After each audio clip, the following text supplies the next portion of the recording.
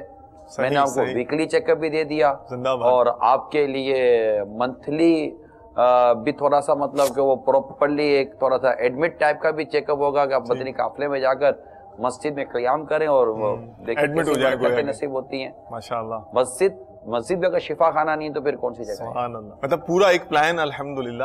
یہ دیکھیں جذباتی طور پر آنا اور یوں نعتیں بیان اور دعا وغیرہ میں واقعی رونا آ جاتا ہے. ٹھیک ہے. لیکن جب تک کہ اس کے بعد تبدیلی آنی بہت ضروری ہے. صحیح. آیا گناہ چھوڑا، ہاں کبیرہ گناہوں سے بچے. ایگزیکٹلی. مطلب کیا فرق آیا؟ صحیح. اب ہم مطلب کہ اتنا رو کر باہر نکلیں. صحیح ہے. اور باہر نکلنے کے بعد گاڑی میں بیٹھتے ہی جیسے ہی مطلب کہ انجن آن کیا، کیسٹ کو دھکا مارا اور وہی گانے کی کیسٹ چلانے شروع کر دی. ابھی آپ رو کر آئے تھے اور ابھی آپ گانے سن رہے ہیں. ابھی گھر پر آئے، ٹی وی آن کیا اور ٹی وی آن کرتے ہی بے پردہ عورتوں کو دیکھنا شروع کر دیا، اجنبی عورتوں کو دیکھنا شروع کر دیا. موسیقی کان میں آپ کو پھر بھی آ رہی ہے اور اس طرح کہ اگر ان چیزوں میں آپ لگ گئے ناچنا گانا تو ابھی تو آپ توبہ کر آئے، ابھی تو رو کر آئے، ابھی تو اللہ تعالیٰ کے حضور آپ نے گر گرا کر معافی مانگی ہے، گر گرا کر دعائیں کی ہیں. تو مطلب پانی چولہا بجھنے کے بعد ہی پانی بھی کچھ دیر تک گرم رہتا ہے. اللہ ہمارا کیا تھا کہ بس نکلتے ہی فوراً وہ کون سی ہم کو ٹھنڈک لگ گئی کہ ہمارا لمحہ بھر بھی جیسے حرارت باقی نہ رہی. یا اللہ. تو یہ نفسیاتی رونا نہ ہو. اور ایسے رونے کو امام غزالی علیہ رحمۃ اللہ علیہ نے عورتوں کا رونا فرمایا ہے. اچھا، عورتوں کا رونا. عورتوں کا رونا فرمایا ہے. ایسا ہم تو اب یہ ایسا کیفیت تو ہم تو سمجھتے ہیں بڑی سعادت ہو گئی اور یہ کوئی ٹیسٹ ہے. خدا سے رونا سعادت کی بات ہے، لیکن اس کے بعد کے جو ثمرات ہے ظاہر ہے کہ یہ ایک روایتیں ہیں، مگر روایتوں کے آگے جو شروحات لکھی گئی ہیں جو امام غزالی علیہ رحمۃ اللہ علیہ نے لکھا، جو اور دیگر محدثین اور شارحین اور علماء کاملین جو لکھتے آ رہے ہیں، علماء ربانیین اپنے اپنے جو مدنی پھول دیتے آ رہے ہیں، اگر ان کا مطالعہ کرتے ہیں تو ان سے واضح طور پر ہوتا ہے کہ گناہ چھوڑنا مین چیز ہے. گناہ چھوڑے، کبیرہ سے بچے، اور اگر بات تقاضۂ بشریت گناہ ہو جائے، خطا ہو جائے، اس طرح کوئی اللہ کی نافرمانی ہو جائے تو دوبارہ توبہ کرے. امام غزالی رحمۃ اللہ تعالیٰ نے بڑا پیارا مدنی پھول عطا فرمایا ہے. جس طرح تم نے گناہوں کی عادت اپنا لی ہے، توبہ کو اپنا دستور بنا لو. اللہ اکبر، ماشاءاللہ. پھر پیش کیا گیا سلسلہ بلیسنگز آف رمضان. اعوذ باللہ من الشیطان الرجیم، بسم اللہ الرحمن الرحیم. ما كان للمشركين أن يعمروا مساجد الله شاهدين على أنفسهم بالكفر أولئك حبطت أعمالهم وفي النار هم خالدون. انما يعمر مساجد الله من آمن بالله واليوم الآخر وأقام الصلاة وآتى الزكاة. The polytheists have no right to visit the mosque of Allah, bearing witness of their infidelity against themselves. Their entire deeds are destroyed and they shall remain in the fire of hell forever. Only they shall inhabit the mosques of Allah who believe in Allah and the last day, and who establish prayer and pay the poor due. آسیوں کو در تمہارا مل گیا، آسیوں کو در تمہارا مل گیا، بے ٹھکانوں کو ٹھکانہ مل گیا، بے ٹھکانوں کو ٹھکانہ مل گیا، بے ٹھکانوں کو ٹھکانہ مل گیا، عاصیوں کو در تمہارا مل گیا۔ Namaz is criterion. It is an action which separates the kufr from iman, and not performing salat or neglecting or having a laid back attitude towards namaz, that demolishes the deen of Islam. As it is said in Hadith Mubarakah, as-salatu imaduddin. Subhanallah. Salat is the pillar of deen, and pillar everyone understands. It is common sense that pillars are made or pillars are built to give strength to the building. So there are several other ahadith which indicate that leaving salat is kufr, neglecting salat is kufr. But the madhab of jamhoor ulama, the majority of the ulama, is that the one who neglects salat or who does not perform salat is not a kafir, not a disbeliever. Yes, he is a fasiq, he commits a very grave sin. But those ahadith which say that that's kufr or the person becomes kafir, it means that the one who denies the obligation of salat, the one who believes that leaving namaz is jaiz, or not performing namaz is okay in Islam. So now he's actually changing the hukm, the order, the rule, and that leads to kufr. So that is the understanding of those ahadith mubarakah in which it is mentioned that salat is the criterion between kufr and iman, and the person who deliberately misses salat, he has committed a kufr. تو نماز تو وہی پڑھنی ہے، اس پہ تو چھوٹ ہے نہیں. ایسے لوگ جو ہیں وہ تعویذات، تعویذ گنڈے وغیرہ اس طرح کی جو ہے نا چیزوں پر بڑی وہ مہارت رکھتے ہیں. تو جب وہ مطلب کہ اب ان کو وہاں سے کوئی تعویذ ایسا مل گیا، کوئی پھونک لگ گئے ان کو اور اس پہ ان کو شفا مل گئی، تو اب بس اسی کے عقیدت مند ہو جائیں گے. اسی کو make something clear here. تعویذ دھاگا، that is روحانی علاج. That is a spiritual treatment. Yes. It's a treatment. If you have learned how to do the treatment, then whether you read namaz or you don't read namaz, and you know the right treatment, then person would be treated and he will get cure. You know the doctor, the medical doctor, he studies for 7 years to treat the illness. No, if he is namazi or is not namazi, or even if he is Muslim and is not Muslim, what difference would that make to the treatment? تو وہ treatment دینے والا نیک ہو یا بد ہو، سید ہو یا غیر سید ہو، اب اس کا یہ مطلب تھوڑی ہو گیا کہ وہ اللہ کے ولی ہو گئے.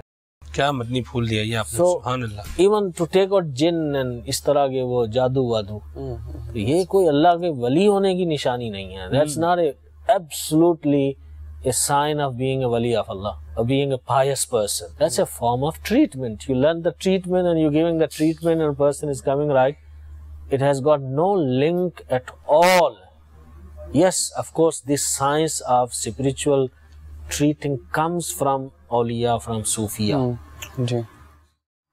But اس کا مطلب ہرگز یہ نہیں ہے کہ ہر وہ شخص جو یہ ٹریٹمنٹ دیتا ہے وہ اللہ کا ولی. اور آخر میں پیش کیا گیا رمضان المبارک کی مناسبت سے عربی اور اردو زبان میں سلسلہ فیضان رمضان۔ اہلا و مرحبا بکم فی سلسلتنا المتواصلہ، واليوم ان شاء اللہ نتحدث في هذه الحلقة عن اعتكاف، كما أنا بينت نوايا للاعتكاف وأقسام للاعتكاف وأيضا أزهار المدينة للاعتكاف. تحدثنا في الحلقة السابقة حينما تكلمنا عن الاعتكاف عن فضيلته وعن أجره وعن أحاديث وردت عن الحبيب عليه الصلاة والسلام عامة فيه، وتكلمنا وألمحنا إلى أن الاعتكاف هو أصلا مكوث بين يدي الله سبحانه وتعالى، وكأن العبد، وكما ذكرنا أيضا في الحلقة السابقة كلام الإمام عطاء الخراساني رحمه الله تعالى حينما مثل وشبه المعتكف في بيت الله سبحانه وتعالى بأنه يعتكف فيقصد بيت الله جل في علاه، وكأنه يخاطب الله جل في علاه: يا رب إنني في بيتك ماكث فيه لا أخرج منه حتى تغفر لي وحتى تعتق رقبتي من النار.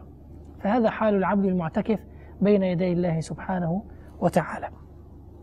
هذا من وجه الاعتكاف. تكلمنا وألمحنا إليه بعد أن ذكرنا عن قافلة المدينة.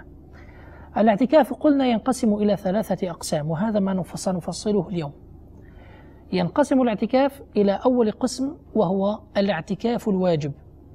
الاعتكاف الواجب. ما هو الاعتكاف الواجب؟ الاعتكاف الواجب هو الذي يوجبه المرء على نفسه، يوجبه المرء أو المسلم على نفسه. كيف يوجبه على نفسه؟ قال: بالنذر. إذا نذر أن يعتكف في بيت من بيوت الله سبحانه وتعالى فصار عليه هذا الاعتكاف واجبا.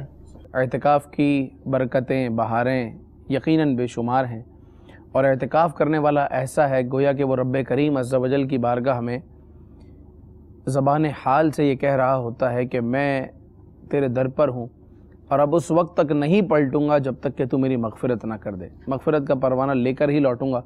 مدنی قافلوں میں جو سفر ہے، اس سفر میں بھی ہمارا ٹھہرنا مسجد میں ہوتا ہے، اور یہ بھی اعتکاف ہے، لیکن اس وقت جو ہم گفتگو کر رہے ہیں اس سے یہ والا اعتکاف مراد نہیں، بلکہ رمضان المبارک کے جو آخری عشرے کا اعتکاف ہے وہ موضوع ہے، اور ساتھ ہی ساتھ ہم نفلی اعتکاف اور واجب اعتکاف کو بھی بیان کریں گے۔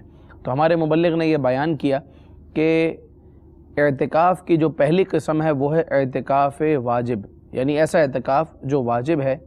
اور کون سا اعتکاف واجب ہے؟ جو بندہ خود اپنے اوپر واجب کرتا ہے۔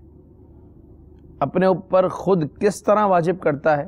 وہ منت کے ذریعے، اور منت کو عربی میں نذر کہتے ہیں، یعنی وہ منت مان لیتا ہے کہ اگر میرا یہ فلاں کام ہو گیا تو میں اعتکاف کروں گا، یا اللہ تبارک و تعالیٰ کی رضا کے لیے اس رمضان کے آخری عشرے کا اعتکاف مجھ پر لازم ہے۔